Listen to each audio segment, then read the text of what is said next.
नमस्कार दोस्तों, आज बात करने वाला हूँ इनकम टैक्स नोटिस के बारे में। देख सकते हैं ये इनकम टैक्स का नोटिस आया है। एक्चुअली ये नोटिस सबसे लास्ट स्टेज पे आया है। जब आपके पास इनकम टैक्स का नोटिस आता है असेसमेंट प्रोसीडिंग्स का, देखो अभी हो क्या रहा है, असेसमेंट ईयर 24-25 का फेसलेस असेसमेंट चल रहा है। ठीक है, जहाँ पे ऑफिसर आपकी रिटर्न को स्क्रूटनी कर रहे हैं, एग्जामिनेशन कर रहे हैं।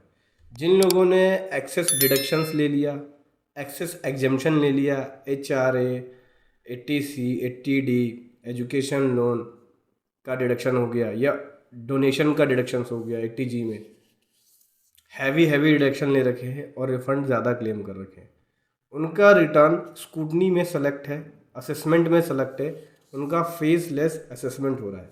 24-25 के बहुत सारे टैक्स पेयर को ऐसे ही रैंडमली बहुत सारे टैक्स पेयर सेलेक्टेड है जिन्होंने एक्सेस रिफंड और डिडक्शंस क्लेम कर रखा है। अब ऐसे में टैक्स पेयर के पास मैसेज तो आ रहा है। अभी ये जो टैक्स पेयर है, मैं इसका जो नोटिस दिखा रहा हूँ आपको, लास्ट स्टेज पे केस आ गया है। इससे पहले इसके पास बहुत सारे नोटिस आए, लेकिन जो प्रीवियस अकाउंटेंट था उसने अपनी मेल आईडी डाली हुई थी, इनके पास इंफॉर्मेशन ही नहीं पहुंच रही थी। तो इससे पहले इंटीमेशन आया असेसमेंट का, सेक्शन 144B के अंदर नोटिस दिया असेसमेंट प्रोसीडिंग्स का, 143 के अंदर लिस्ट ऑफ डॉक्यूमेंट्स मंगाए कि भाई ये चाहिए, ये इशू है आपकी ITR में, उसका रिस्पांस नहीं दिया। 142 सबसेक्शन 1 का फिर नोटिस दिया, उसका रिस्पांस नहीं दिया।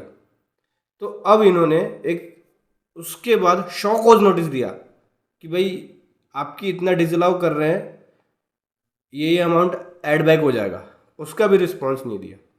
तो ये लास्ट नोटिस दिया है इन्होंने, नो रिस्पांस टू नोटिस। बोल रहे हैं कि इमीडिएटली आपको रिस्पांस करना है इसका। अगर आप इमीडिएटली रिस्पांस नहीं करते हो तो एक्स पार्ट हो जाएगा। एक्स पार्ट का मतलब हो गया जो भी उनके पास अवेलेबल रिकॉर्ड्स में एंड मटेरियल्स है उसके बेसिस पे वो बेस्ट जजमेंट लेके अपना ऑर्डर पास कर देंगे। ठीक है, अब ऐसे केस में करे क्या? कई सारे टैक्स पेयर ऐसे हैं जो अवेयर ही नहीं है इसके बारे में, नोटिस पे नोटिस आ रहा है, इग्नोर करते जा रहे हैं। लास्ट में केस लेके आते हैं कि सर ये हमारा ऐसे ऐसे नोटिस आ रहा है।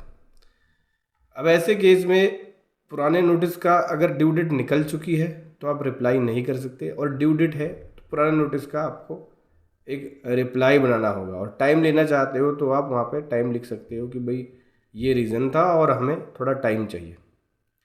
ठीक है, और इस वाले नोटिस का अगर आपने रिप्लाई नहीं भी दिया और लास्ट में आपके पास ऑर्डर आ गया, तो ऑर्डर आने के बाद रास्ते तो सारे बंद हो जाते हैं, लेकिन एक रास्ता खुलता है आपका अपील का।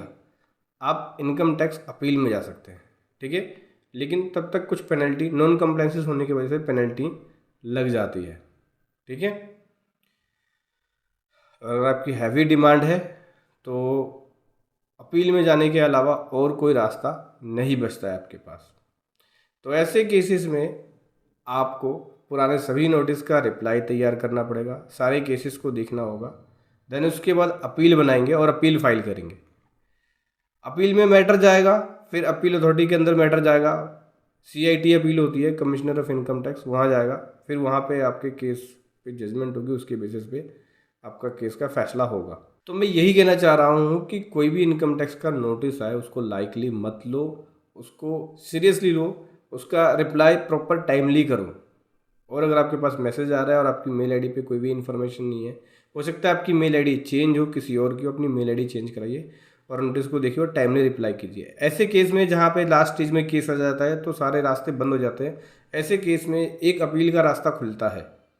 और अगर पुराने नोटिस का आपके पास टाइम है तो पुराने नोटिस का रिप्लाई कर सकते हैं, और नई टाइम है तो फिर आपके पास अपील का रास्ता बचेगा, और अपील के हिसाब से आपको अपनी माइंड सेट लेके चलना पड़ेगा, उसकी तैयारी लेके चलनी पड़ेगी। घबराने वाली बात नहीं है, बस नॉन कंप्लायंसेस थे, नोटिस का रिप्लाई नहीं दे पाए तो कुछ पेनल्टीज वगैरह लग सकती है। आप चाहे तो हमारी पेड प्रोफेशनल सर्विसेज ले सकते हैं दोस्तों, नोटिस के रिप्लाई के लिए या अपील फाइलिंग के लिए। लिंक वीडियो के डिस्क्रिप्शन में मिल जाएगा, जहाँ पे हमारे बेस्ट प्रोफेशनल के द्वारा ये सर्विसेज दी जाती हैं। तो समझ गए, अगर आपके पास इनकम टैक्स का नोटिस आए, no response to notice 142 subsection 1 के अगेंस्ट में या सेक्शन 144B के अगेंस्ट में, तो घबराना नहीं है, पेशेंस रखना है और ठंडे दिमाग से काम करना है। वीडियो कैसी लगी जरूर बताएं। Thank you so much. जय हिंद, वंदे मातरम।